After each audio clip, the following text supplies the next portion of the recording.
From MTN News, this is Montana This Morning. Good Wednesday morning. It's 5 o'clock. Welcome to Montana This Morning. I'm Victoria Hill. Thank you so much for starting your day with us.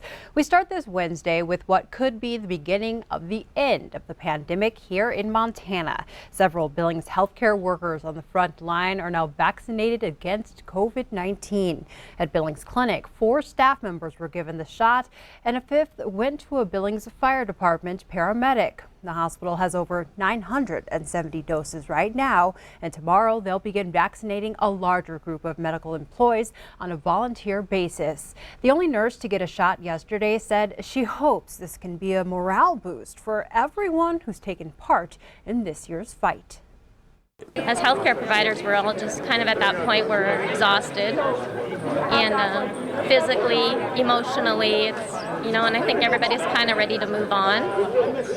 And somebody has to start it. Everything that we've done with our COVID patients has been experimental. There's no definitive way to treat them, so we're kind of always throwing in the kitchen sink and doing what we can, so there has to be something better. Those who receive the vaccine will get another dose in 21 days. Governor Steve Bullock was at St. Vincent Healthcare on Tuesday to watch staff get the vaccine. Bullock called it a historic day for our state and our country. An emergency physician and an EMS coordinator from the fire department were the first 2 given the shot. The governor said there's still work to do before we can get back to normal, but called this a great start. Yesterday, the state death toll grew to 870 and more than 330 people are in Montana hospitals with the virus. The rollout of Pfizer's coronavirus vaccine is also happening across the country, with healthcare workers and nursing home residents among the first to be immunized. The FDA released a report that said a vaccine made by Moderna appears to be effective. That could clear the way for it to be authorized for emergency use by the end of this week. Anyone getting the vaccine is asked to sit for 30 minutes as providers monitor for signs of an allergic reaction. This does not have to do with allergies to food, pollen, or animals. The Centers for Disease Control and Prevention recently changed course from a previous statement they made. They now say people who experience reactions to injectable drugs can get the vaccine, but there could still be normal side effects, including pain, swelling, fever, and a headache.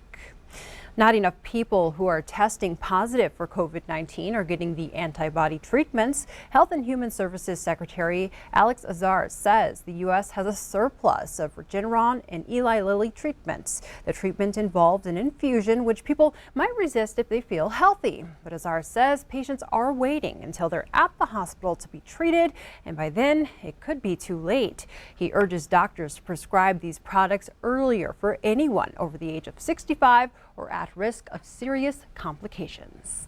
Well, now it's time to talk about weather on this Wednesday. Lots of melting happening yesterday, just like you said it would.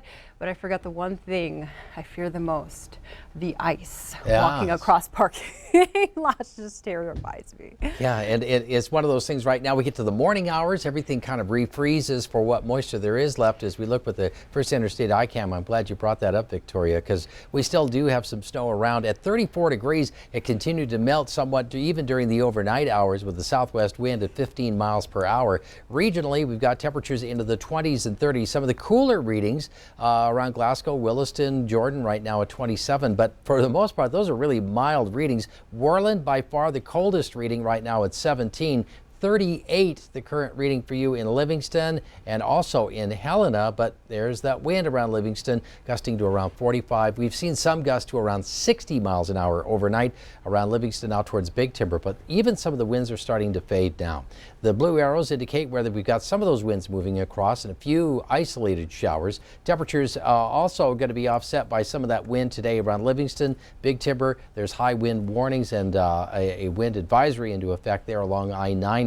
For southern Montana and northern Wyoming, we're starting off with the temperatures mainly into the mid-20s to the mid-30s this morning. It's a fairly mild start this time of the year. That's close to where afternoon highs would be. We'll see a little dip in the temperatures as the sun comes up, but we can make the low 40s for a high today. We'll talk more about that coming up in a few minutes. All right, thanks, Ed. And a fair warning, if you see me out in the parking lot and it's icy, I will be grabbing onto your arm just for that extra stability and help across the parking lot. That's right. All right. Thank you so much, Ed. Thanks.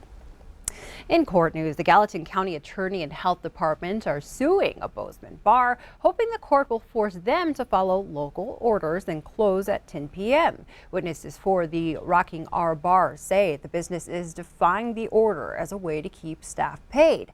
But the health department called witnesses of their own at each hearing yesterday, which included medical experts who talked about the dangers of the virus. They also claimed the health order was doing the job and slowing the spread. Finally, when the bar's owner took the stand, he explained the challenges his business is facing right now. They were all nervous. They were concerned how they were going to pay their rent, how they were going to pay their tuitions. And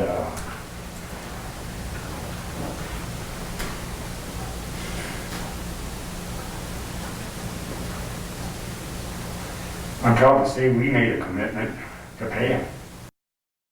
The hearing will resume later today. The judge will decide whether she wants to make a ruling today or wait until a later date.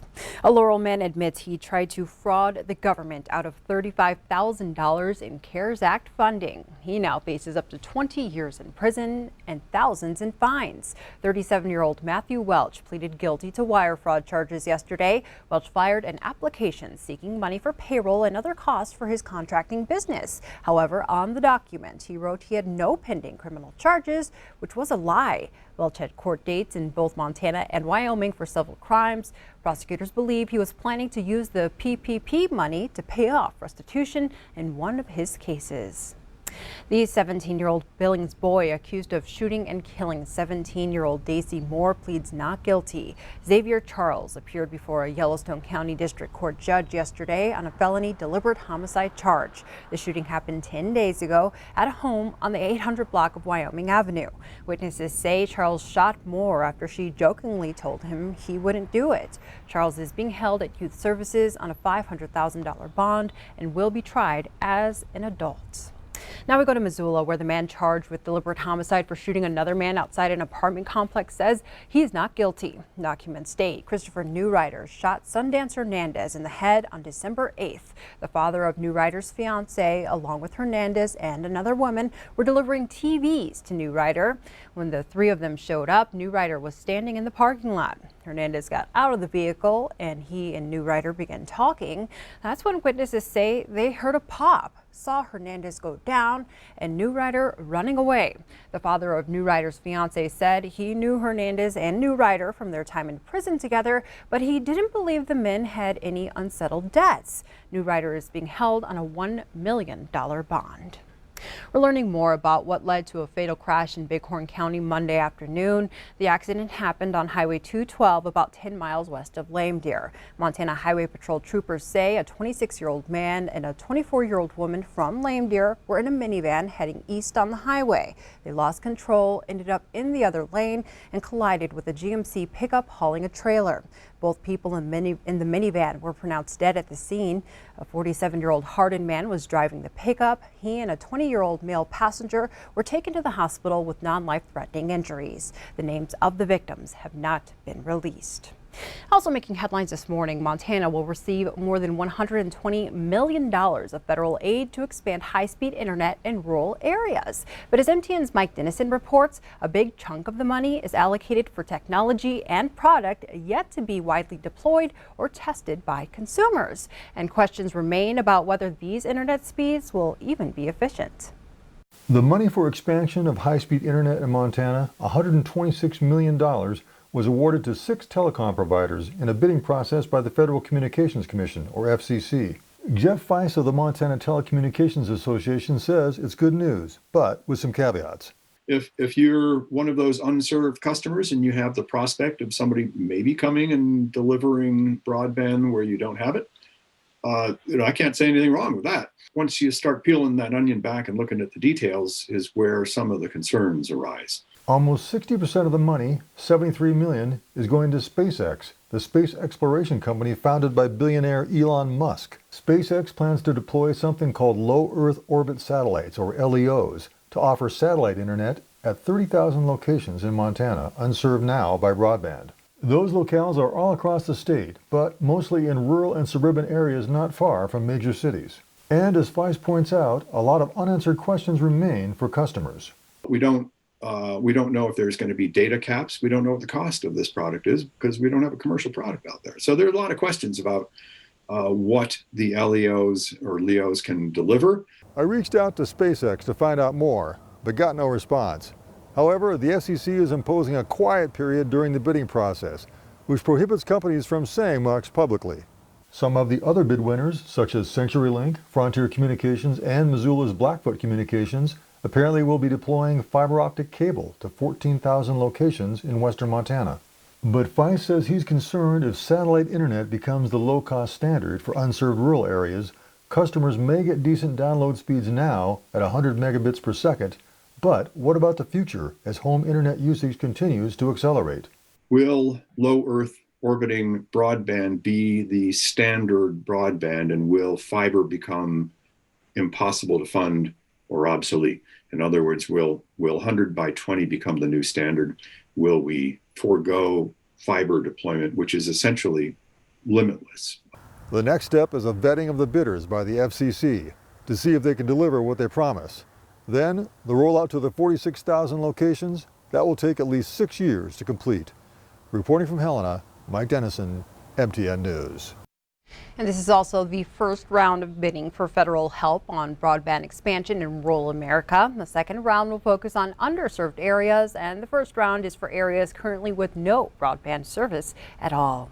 In national news, President-elect Joe Biden is expected to make history again as he adds new members to his cabinet. This after a day of campaigning in Georgia to back 2 Democratic Senate candidates. And a surprise congratulations. CBS's Deborah Alfarone has more. Because look, getting nothing done just hurts Georgia. President-elect Joe Biden spent the day campaigning in Georgia to try and help secure a win for Democrats. The 2 Senate seats still up for grabs in January 5th's runoff could determine the balance of power. I need 2 senators from this state.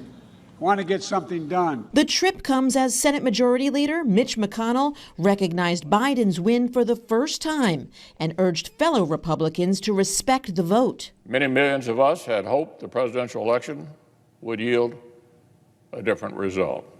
The Electoral College has spoken.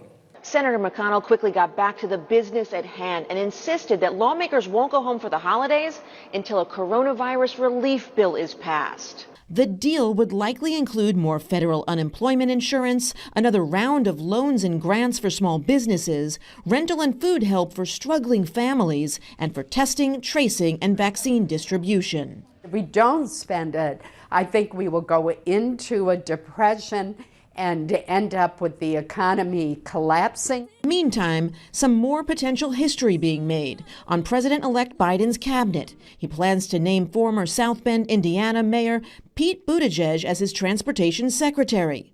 The 38-year-old would be the first openly gay Senate-confirmed cabinet official. Deborah Alfarone, CBS News, Washington. Sources tell CBS News Biden is also planning to name former Michigan Governor Jennifer Granholm as Energy Secretary.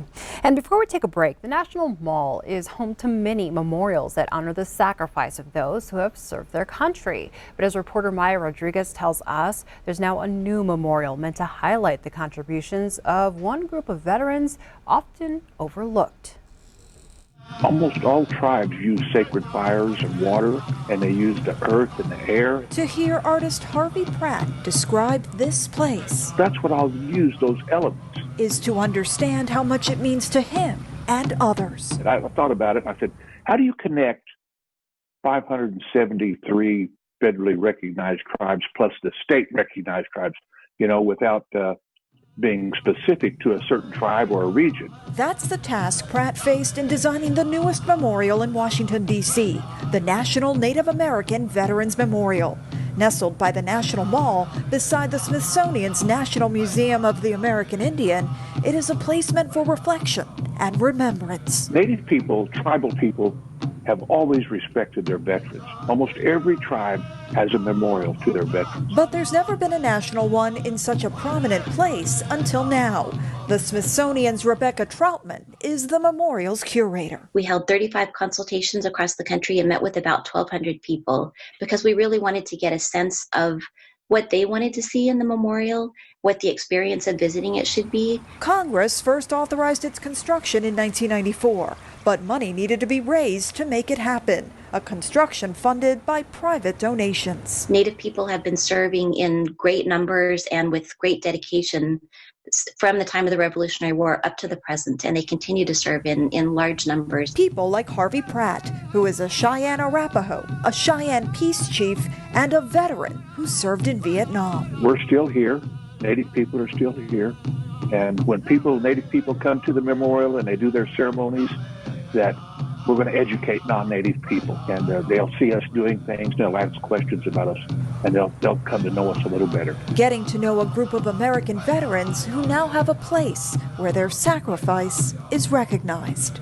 In Washington, I'm Maya Rodriguez.